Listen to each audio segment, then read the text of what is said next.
Olha só, querido, querida, eu quero ler para nós no Evangelho de Mateus, no capítulo 13. Eu vou ler do verso 47 ao 50, entendeu? 47 ao 50.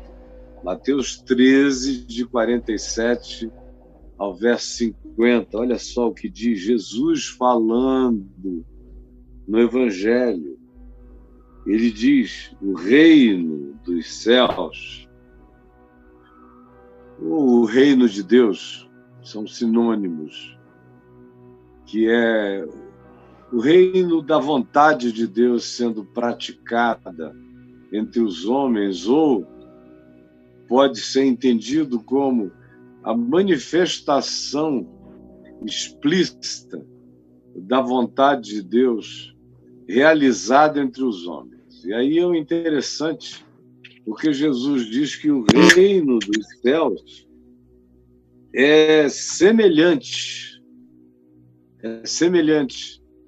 na manifestação contemporânea dele, na manifestação atual.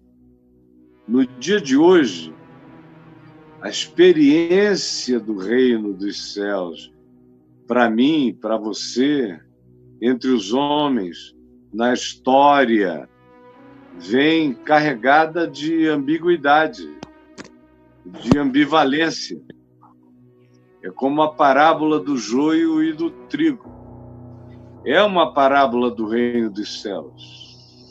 É uma parábola do reino de Deus, mas você veja como ela vem carregada de ambivalência, de ambiguidade, de mistério, quando diz que joio e trigo crescem juntos no mesmo campo pela intervenção de algo maligno que Jesus veio depois a dizer o que era.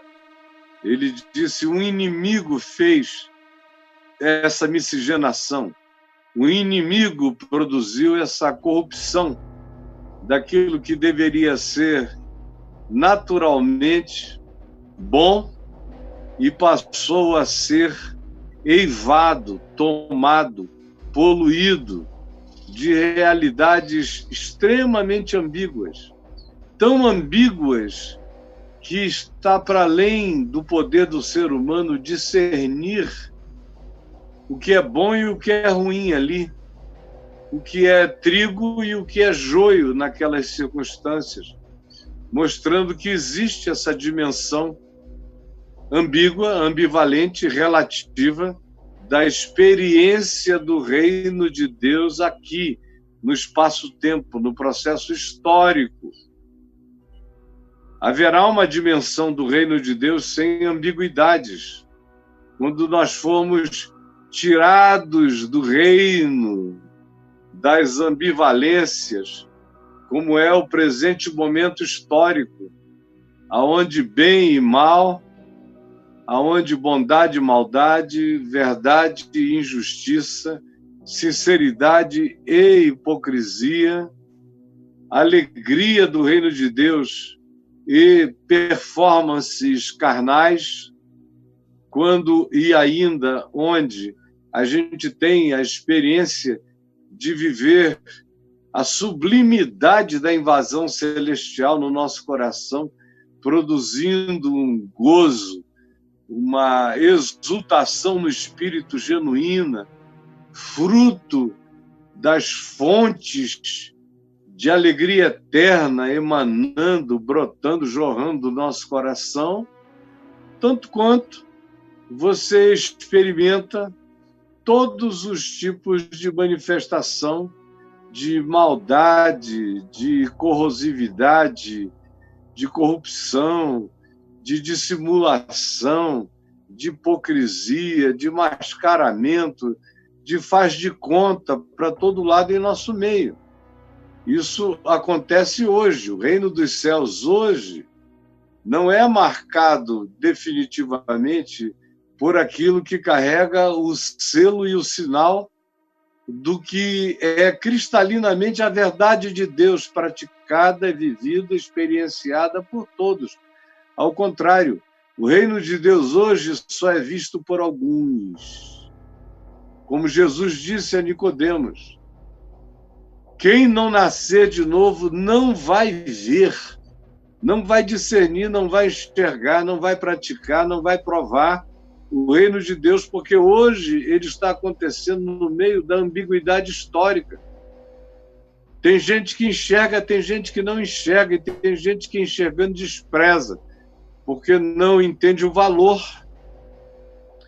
Jesus disse, se não tiver uma alteração profunda, absolutamente radical de regeneração mental, de metanoia, de nova mente, de novo padrão interpretativo, de nova matrix, para fazer leitura, de uma nova hermenêutica para compreender tudo novo. Se não tiver essa hermenêutica do reino de Deus, que é Jesus, não vai ver, não vai enxergar, não vai discernir, não vai interpretar. Pode até entrar para a igreja, pode até dizer que é cristão, pode louvar as pseudo-virtudes do cristianismo, mas não vê o reino de Deus, não enxerga. Pode se tornar professor de teologia, pode se transformar em mestre de dogmática e sistemática cristã, mas não vê o reino de Deus, não enxerga. Porque o reino de Deus não é para ser lido num texto. O reino de Deus não é para ser lido num texto, é para ser enxergado nas cartas vivas da existência, nas manifestações dos homens, no fruto que cada um dá. E eu tenho que ter essa capacidade de ver, de enxergar e de escolher para poder entrar, fazer a escolha que me põe dentro do reino de Deus. Você entendeu? Isso posto como preâmbulo sumaríssimo para nossa compreensão, eu leio agora e espero que você preste toda atenção. E eu leio, o reino dos céus é ainda semelhante a uma rede que, lançada ao mar, recolhe peixes de toda espécie. Olha que coisa. Jesus afirmou a profunda relatividade da manifestação do reino dos céus entre nós na história, aqui agora, no espaço-tempo, dizendo que ele é semelhante a uma rede, a uma tarrafa, a um arrastão, que não faz nenhuma pesca seletiva. O reino dos céus hoje, Jesus o compara a uma tarrafa indiscriminada, a um arrastão que não faz acepção de peixes. Qualquer um que venha no fluxo do arrastão pode ser trazido para a praia. Toda espécie, todo tipo. E quando a rede ou o arrastão já estão cheios, os pescadores arrastam essa rede, essa tarrafa, para a praia e, assentados, escolhem os bons para os cestos da graça, escolhem os bons para o mar eterno do amor de Deus, escolhem os bons para fazerem parte dos peixes do rio da vida. E tudo que eu estou dizendo é ainda linguagem metafórica. Escolhem os bons para a bondade da eternidade. O reino dos céus, então, separados, puxados para a praia, com os pescadores assentados, é uma outra linguagem metafórica, e esses pescadores não somos nós, acerca dos quais Jesus disse que nos chamava para sermos pescadores de homens, não somos nós. Ele disse que na parábola dos joios, essa separação entre peixe ruim e peixe ruim, entre joio e trigo, é feito por seres de uma outra dimensão, de uma outra categoria, que o Novo Testamento chama de anjos, como uma nomenclatura geral. Mas o que Jesus está dizendo é que são seres de uma outra dimensão, com outro olhar, com outra isenção, que separam o joio do trigo e que separam os peixes bons dos peixes maus. Então ele diz: arrastam para a praia e escolhem os bons para os cestos do reino dos céus, os cestos da salvação, os cestos da graça, os cestos do amor, os cestos da misericórdia que vai de eternidade a eternidade, os cestos desse carinho divino. É como dizer, separa os bons para as moradas celestiais, é tudo a mesma coisa.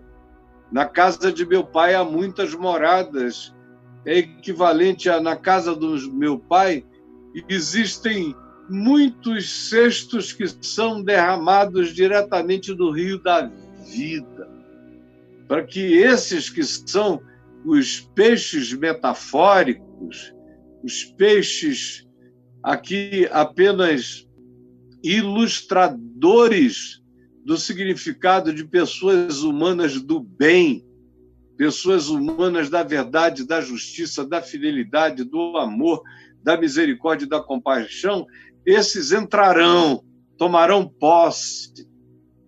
Aí ele prossegue e diz que os peixes que não são escolhidos para os cestos da bondade se contrapõem aos peixes ruins. Aos peixes ruins. E ele não está falando de peixes, você sabe. Assim como na parábola do joio e do trigo, ele não está falando de criaturas vegetais, ele não está falando de trigo, nem está falando de joio, ele está falando de gente sempre. Sempre gente. Como a semente que cai num coração, numa terra boa, numa terra pedregosa, numa terra com espinhos, ou numa terra marginalizada, onde a semente é roubada. Ele não está falando de sementes, nem de terras, nem de semeadores, ele está falando da resposta humana ao Evangelho. As parábolas todas são metáforas daquilo que tem a ver comigo, que tem a ver com você. Então ele diz, os bons, que não são bons por causa de suas virtudes pessoais, de suas boas obras, de seus concursos de moralidade por eles vencidos. Não, porque o próprio Jesus disse, em verdade eu vos digo, que muitos publicanos e meretrizes vos precedem no reino dos céus.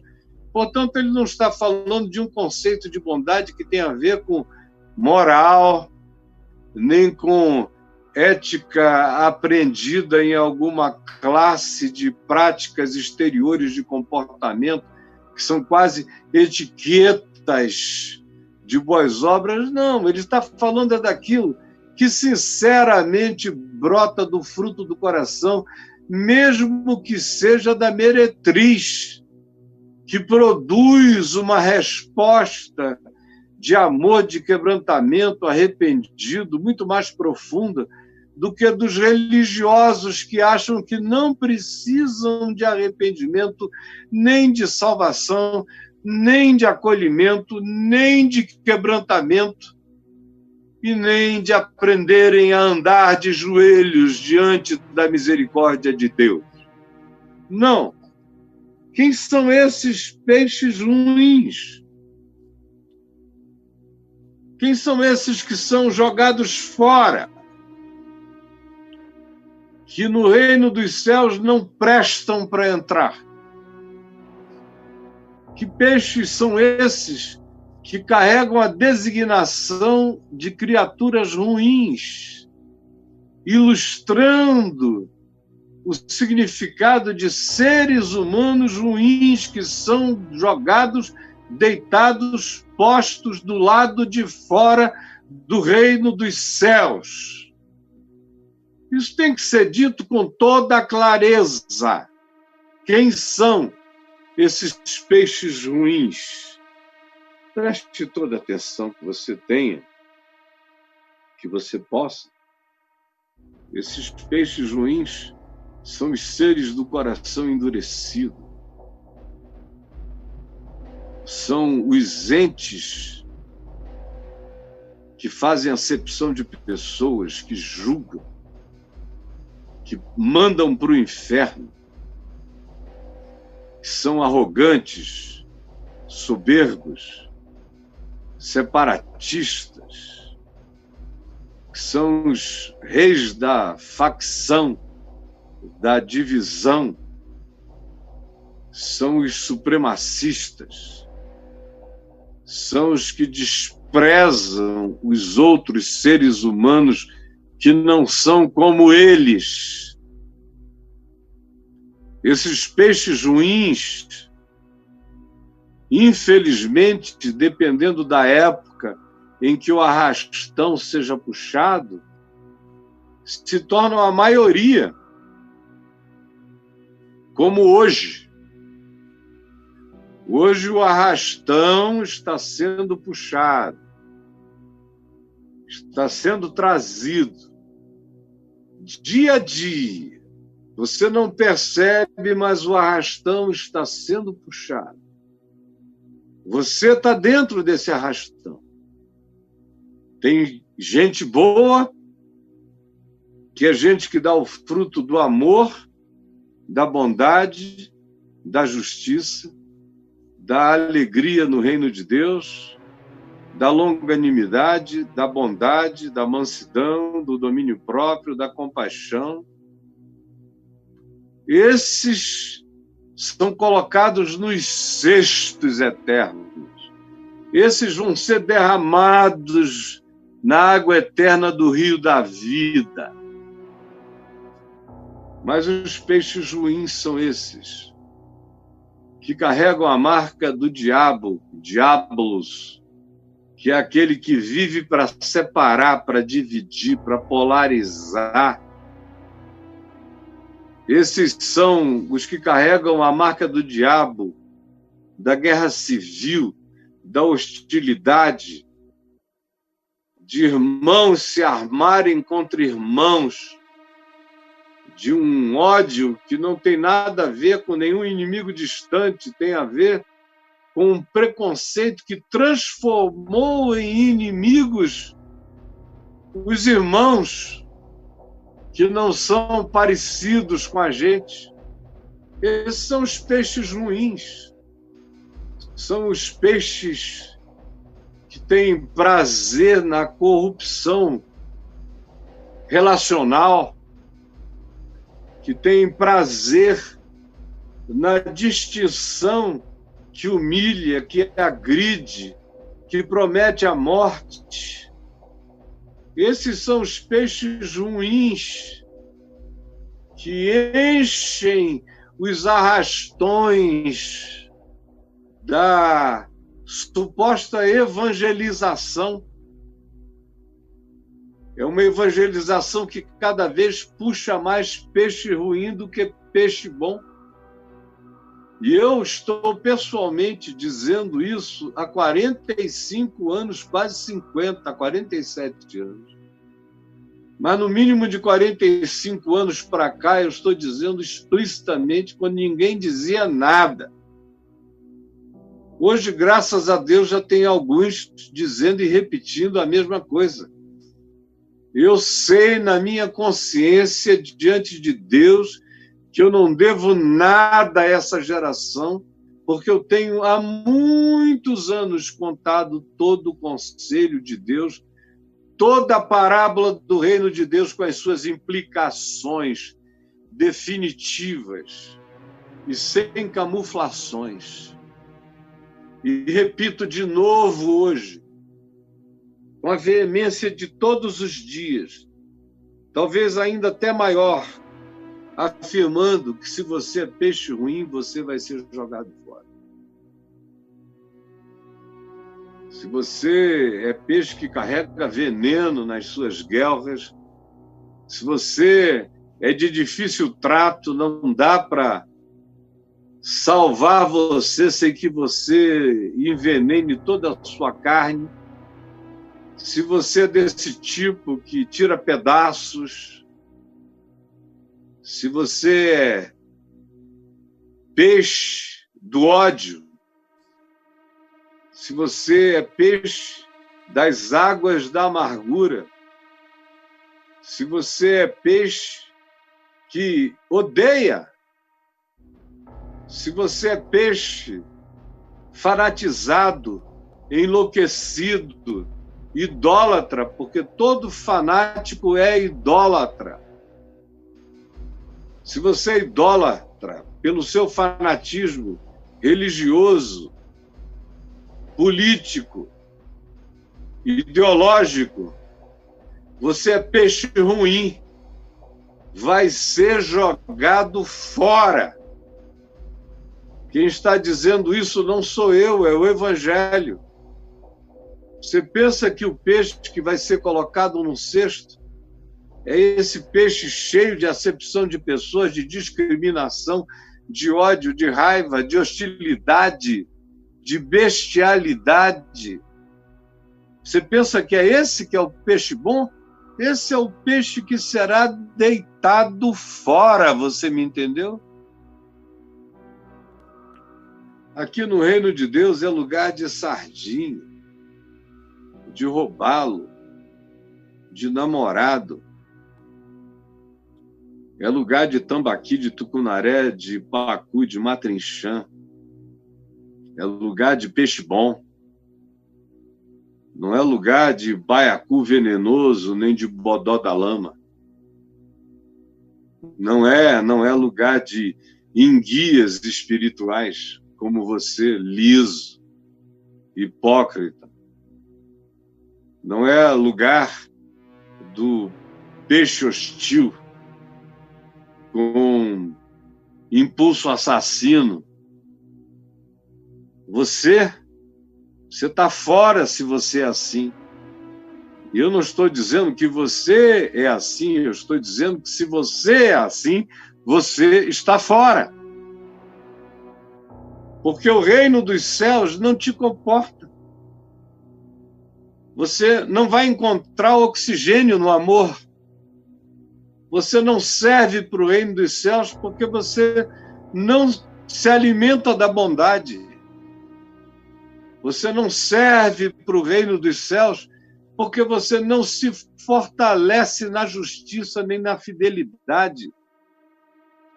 Você não serve para o reino de Deus, dos céus, porque você tem prazer naquilo que pode não ser corrupção financeira,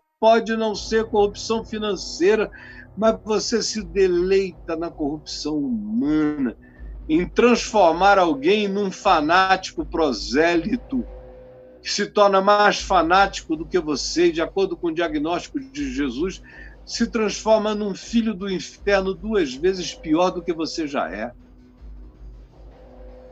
Então você vai ser deitado fora. Que coisa difícil de dizer, mas cada vez mais eu vou ter que dizer isso explicitamente, porque o que eu vejo no chamado arrastão do reino dos céus é que a quantidade de peixe bom está se transformando numa raridade e a quantidade de peixes ruins estão se transformando na grande maioria.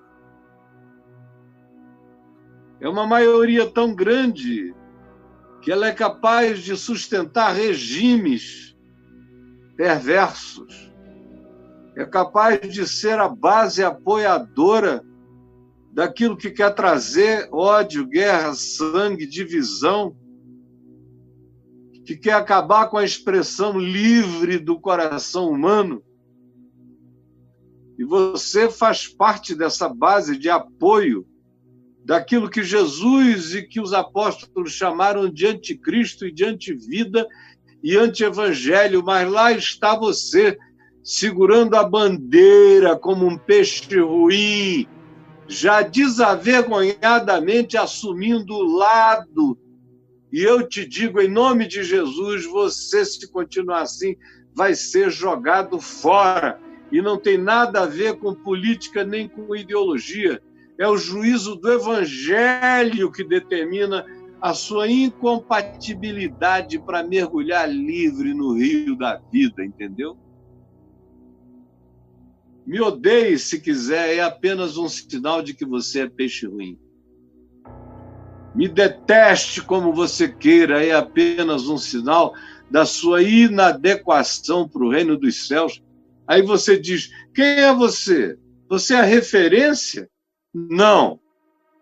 Eu sou uma voz que clama a verdade do Evangelho, sem medo algum de declará-la para quem quer que seja e dizer que você faz a sua escolha escatológica.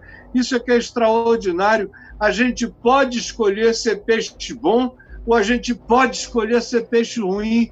Não existe nada plantado como natureza perversa definitiva que não seja capaz e que não seja passível de uma transformação milagrosa produzida pelo Evangelho.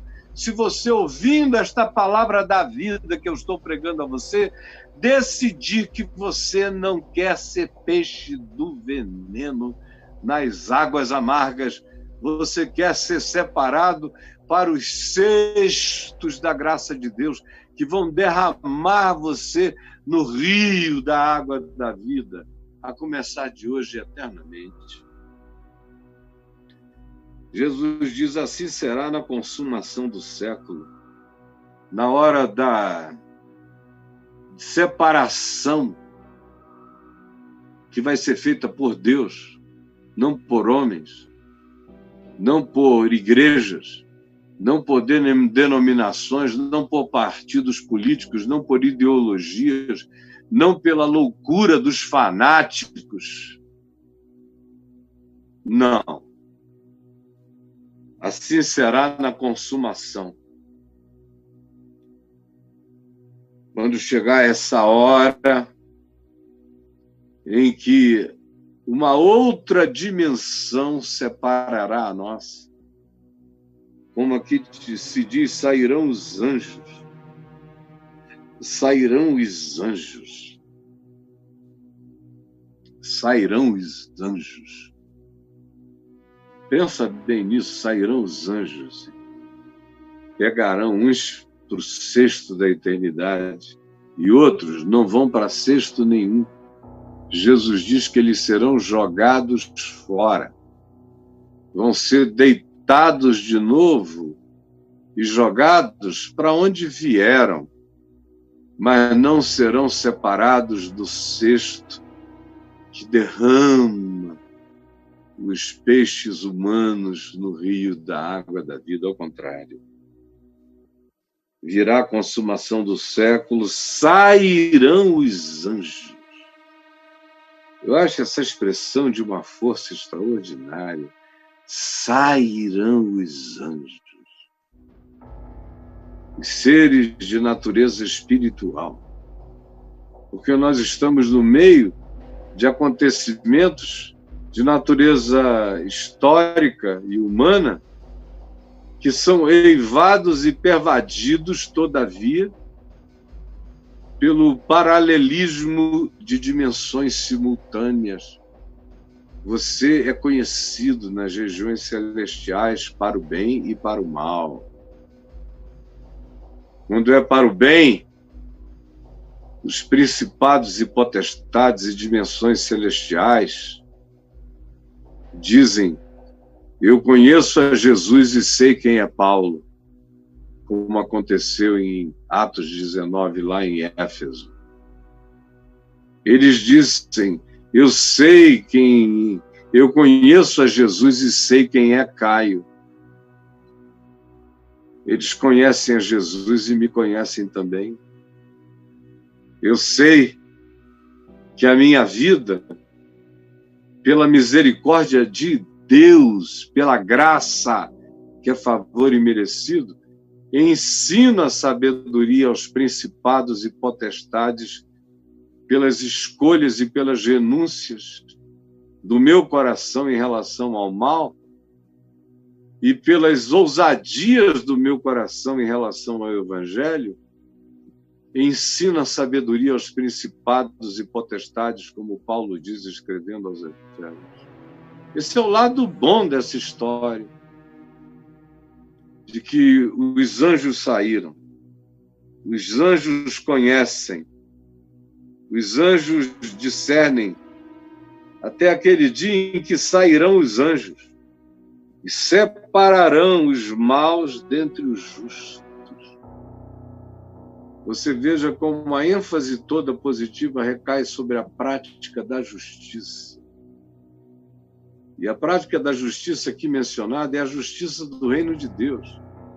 Não é a justiça do ministro Gilmar Mendes, nem do Alexandre de Moraes, nem do Fachin, nem tampouco do Barroso, não é a justiça do Marco Aurélio de Mello, não é a justiça do Celso de Mello, não é a justiça dos 11 do Supremo Tribunal, nem é a justiça da Constituição, é a justiça do reino de Deus que está acima de todos esses significados.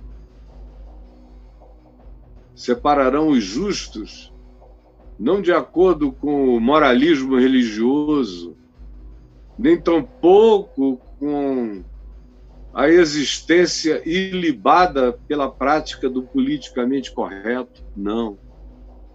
Isso tudo é coisa humana, tem seu valor, tem seu significado para fazer a regulamentação das relações básicas e mínimas entre os seres humanos. Mas Jesus disse que a justiça do reino de Deus extrapola a justiça dos fariseus, que era uma das justiças mais rigorosas já vistas e praticadas na terra. Todavia, Jesus disse: em verdade eu vos digo que se as vossas justiças não excederem muito a dos escribas e fariseus, não vereis o reino dos céus. Então, essa é outra justiça. Não é a justiça do homem de bem, desse regime que chama homens de bem milicianos perversos, muitas vezes. Garotos loucos e fanáticos, outras tantas. Não. Separarão os justos. E é justo segundo o Evangelho. Quem é o justo do Evangelho? É diferente do justo da legislação. O justo do Evangelho é cheio de amor. O amor é justo. O justo do Evangelho é cheio de amor. O amor é isento. O justo do Evangelho é cheio de misericórdia. A misericórdia pratica a justiça a ponto de ir para além dela na realização do bem necessário. A justiça do reino de Deus é praticada com domínio próprio, com fidelidade, com bondade, com longanimidade. A justiça do reino de Deus não se separa de nenhum fruto do Espírito Santo, porque o reino de Deus é justiça, paz e alegria do Espírito Santo. Então se diz: assim será na consumação dos séculos, sairão os anjos e separarão os maus dentre os justos e os lançarão na fornalha acesa. Os maus vão cair numa fritura de uma fornalha, que aqui é só uma ilustração de algo que está para além da nossa própria concepção. Eu, todavia, não quero aprender essa concepção como um peixe mau.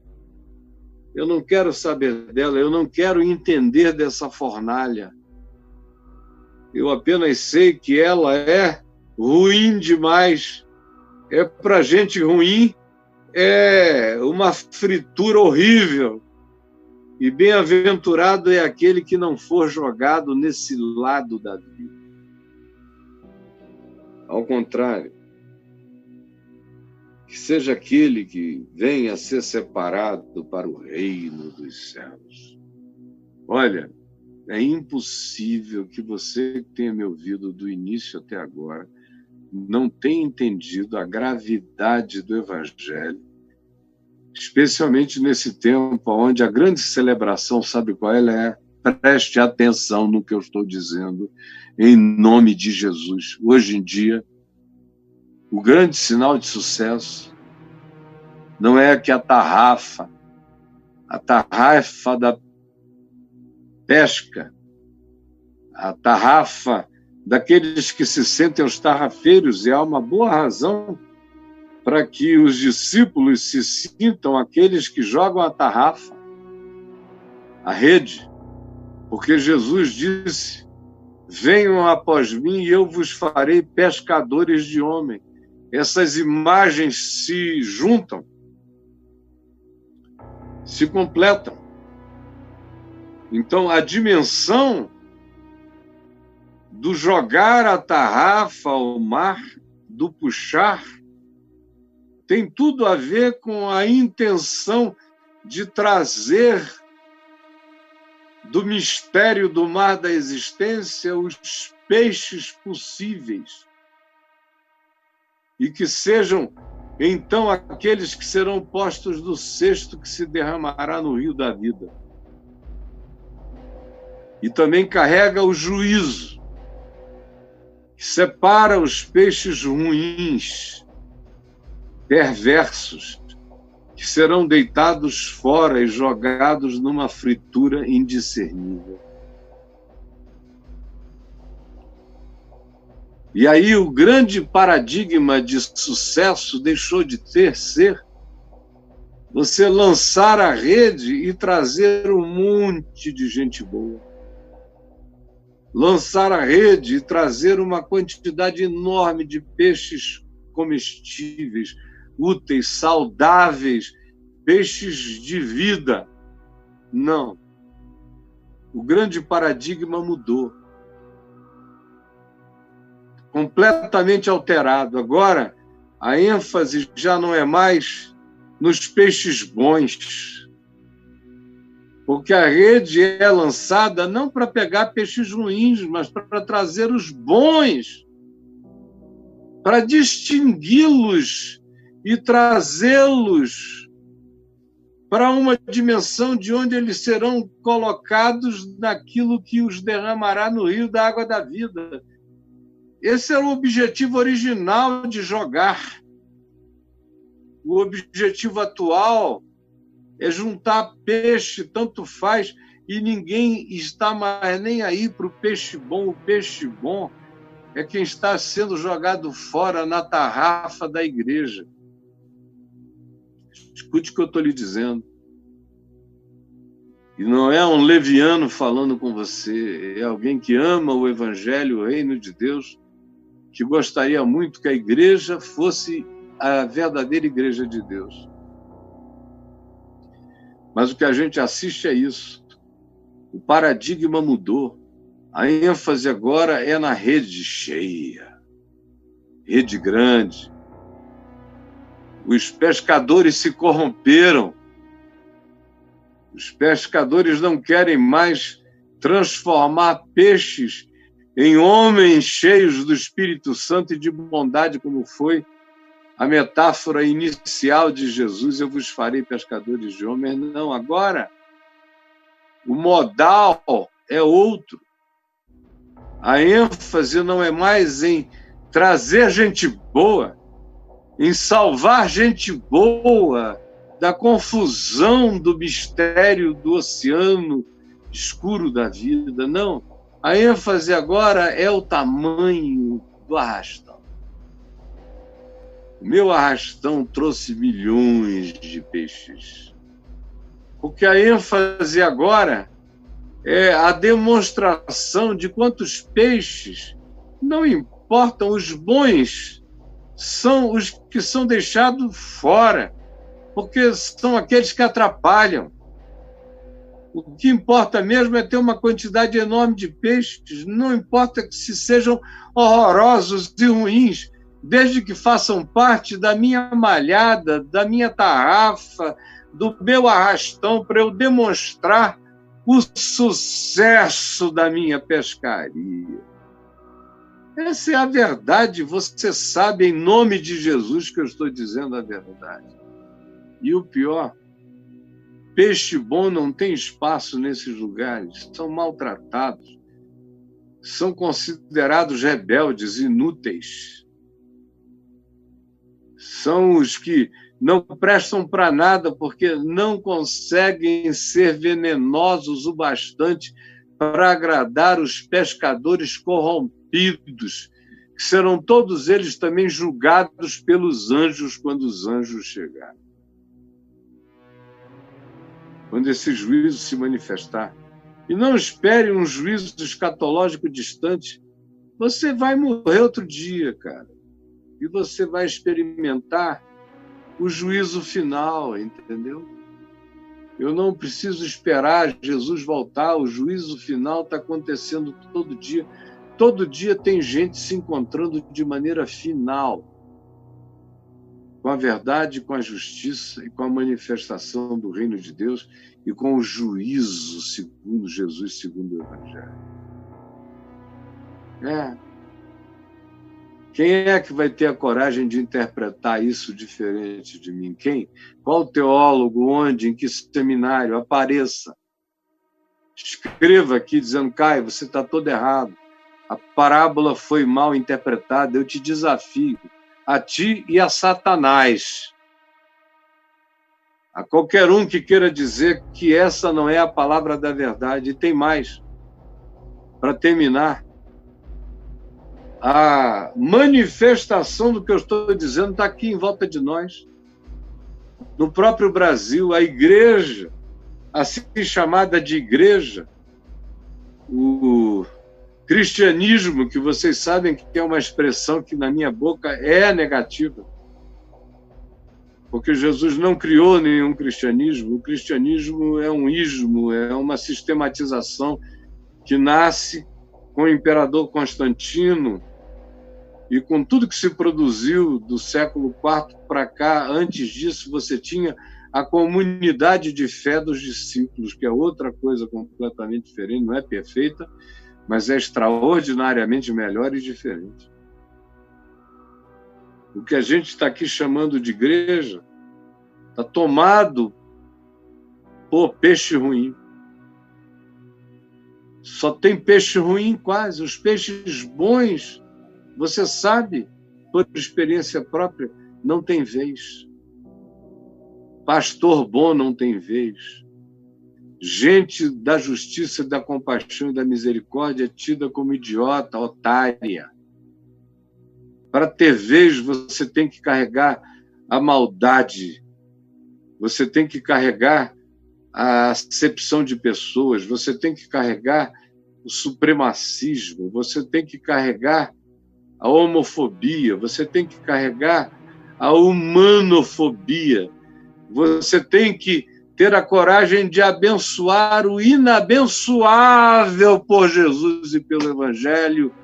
E eu estou dizendo isso há tantos anos, mas eu não temo me tornar cansativo, porque a palavra que eu estou dizendo é pertinente desde há 45 anos, 47 anos atrás, e é pertinente hoje, aqui e agora. E você entendeu, todos entenderam. Quem tem ouvidos para ouvir, ouça. Senhor Jesus, permite que essa palavra produza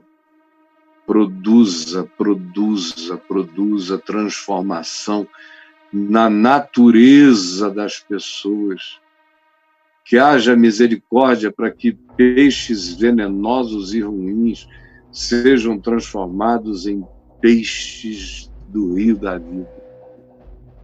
E que essa tua palavra seja entendida, porque é tua palavra, Jesus. É tua palavra, não é minha. E não há demônio em nenhuma dimensão do universo, nem diabo, nem Satanás, que tenha a ousadia de se levantar contra a verdade do que acabou de ser dito, porque será atropelado pela verdade. Porque as portas do inferno não podem prevalecer contra essa verdade insofismável do reino de Deus. Em nome de Jesus. Amém e amém. Amém e amém. Amém e amém.